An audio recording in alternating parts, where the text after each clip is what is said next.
On va monter un énorme bivouac avec de la cavalerie, de l'artillerie, de l'infanterie, des civils, des villages civils et des danseurs, des conférences, des contes pour enfants. On attend à peu près 2500 spectateurs. C'est un événement qu'on organise tous les 2 ans et qui résonne beaucoup dans le coin, puisque c'est le seul événement Premier Empire qui se fait dans ce département. On devrait être à peu près 250 reconstitueurs. Vous avez des gens qui sont admiratifs de l'empereur. Il y a des gens qui aiment la politique de Napoléon.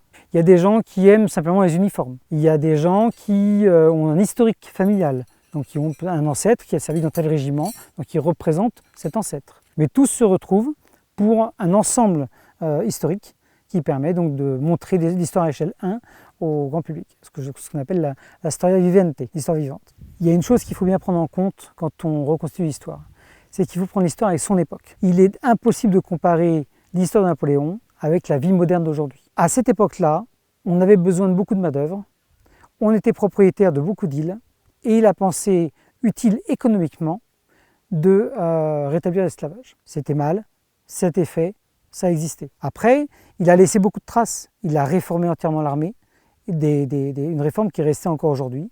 Il a créé le Code civil, il a créé le réseau routier français, il a créé la Banque de France, il a créé la Bibliothèque nationale, il a créé la Bourse. Toutes les grandes réformes institutionnelles qui aujourd'hui résonnent encore, c'est lui qui les a lancées.